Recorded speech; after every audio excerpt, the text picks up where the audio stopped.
যে এই মাকড়সা একটা ঘর বানালো, ওয়া ইন্না আওহানাল বুয়ুতি লাবাইতুল আনকাবুত। অথচ তোমরা তো জানোই বান্দা, মাকড়সার ঘর এই পৃথিবীর সবচেয়ে দুর্বল ঘর। মাকড়সার ঘর চেনেন না? মাকড়সার ঘর হাতের আঙ্গুল ছুঁয়ে দিলেই ভেঙে চুরে তছনছ হয়ে যায়। আল্লাহ বলেন, আল্লাহকে বাদ দিয়ে যাকে ধরলা, তুমি যেন একটা মাকড়সা যে একটা ঘর বানাইলা, অথচ সেই ঘর এক আঙ্গুলের ইশারাতেই, আমি মাওলার এক ফয়সালাতেই তছনছ হয়ে যায়, তছনছ হয়ে যায়। তছনছ হয়ে যায়। এই জন্য এটা মনে রাখা দরকার। আল্লাহকে ছাড়তে নাই, আল্লাহকে ছাড়তে নাই। আল্লাহকে ছেড়ে পৃথিবীর যেই কোনো ব্যক্তি, দল, সংগঠন, পার্টি কিংবা রাজনৈতিক শক্তি কিংবা ব্যক্তিগত শক্তি, সে যেই হোক, কোন ব্যক্তি আল্লাহকে বাদ দিয়ে পৃথিবীর কারো উপরে ভরসা করিলে একদিন সে নিশ্চিত আল্লাহ তাআলা তাকে অপদস্থ করে, লাঞ্ছিত করে, বেইজ্জতি করে, বেইজ্জতি করে, বেইজ্জতি করে। এজন্য সুখে কিংবা দুঃখে আল্লাহর দিকেই ফিরতে হয়। প্রিয় বন্ধু আমার, অনেক নওজোয়ান সাথী, নওজোয়ান বন্ধু আমার, সারাটা দিন মোবাইলের পিছনে জিন্দেগি শেষ করলা ভাইয়া, কেন নামাজ পড়লা না? মালিকের কথা এভাবে ভুলে গেলাম। কোনদিন ফজরের নামাজ পড়লা না, এমন জালেম কেমনে হইলা ভাইয়া? দিন নাই রাত নাই, সারা দিন নারী ছবি, মোবাইলের উলঙ্গ দৃশ্য। প্রিয় ভাই আমার, এত নিকৃষ্ট হাইওয়ান কেমনে হইলা? এই দোস্ত আমার, বন্ধু আমার, আমি সবাইকে বলি ভাইয়া, আমাকেও বলি, সার্টিফিকেটের নাম A+, গোল্ডেন A+ কে মানুষ বলে না, আখলাককে মানুষ বলে। আখলাক, আখলাককে মানুষ বলে, সার্টিফিকেটকে মানুষ বলে না, আখলাক, চরিত্রকে মানুষ বলে।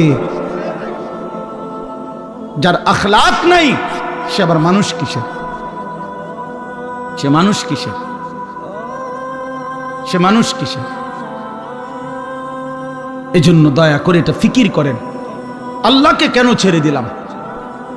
আল্লাহকে কেন বাদ দিলাম? আল্লাহকে বাদ দিয়ে কেউ টিকে না, আল্লাহকে ভুলে গিয়ে কেউ টিকে না। কারো উপরে ভরসা করে হয় না।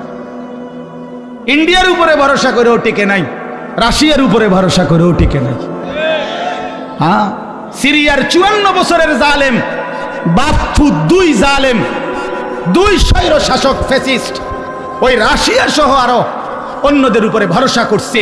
54 বছর ইমানদারের উপরে জুলুম করছে সিরিয়াতে, কিন্তু 54 বছর পরে ওই জালেম স্বৈর শাসক বাশার আল আসাদ গত 8 ডিসেম্বর পলাইছে, পলাইছে। হ্যাঁ, এজন্য উইকেট পড়ে গেছে। 8 ডিসেম্বর নতুন উইকেট পড়ছে। এবছর আলহামদুলিল্লাহ 2 উইকেট পড়ছে। 5ই আগস্ট 1 উইকেট পড়ছে, 8 ডিসেম্বর আরেক উইকেট পড়ছে। 2024 সাল উইকেট পড়ার বছর। এবছর বোলিং ভালো হয়েছে, কড়া বোলিং উড়াই এলাইছে। ইনশাআল্লাহ আরো উইকেট পড়বে, আরো উইকেট পড়বে। আগামীর উইকেট নেতানিয়াহু, ইসরায়েলের ওই কুত্তা, সে পড়ে যাবে ইনশাআল্লাহ। ওই বেঈমান হেরে যাবে, ইসরায়েলের ওই বেঈমান হেরে যাবে, কোনো সন্দেহ নাই, কোনো সন্দেহ নাই। একদিন ঘুম থেকে উঠে অথবা দিনের আলোতে শুনবেন ফিলিস্তিনের পুরা জমিনে কালেমার পতাকা উঠছে ইনশাআল্লাহ।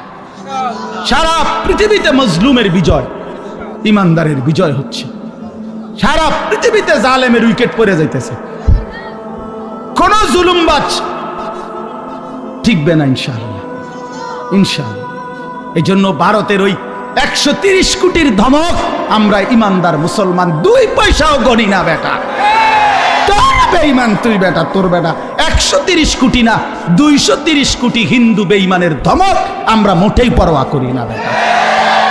ইনশাআল্লাহ 14 কোটি 18 কোটি বাংলাদেশের প্রতি ইঞ্চি জমিন 56,000 বর্গ মাইলের এই জমিন কলিজার খুন দিয়ে আমার দেশের নওজোয়ান রক্ষা করবে ইনশাআল্লাহ। কোনো সন্দেহ, কোনো সন্দেহ।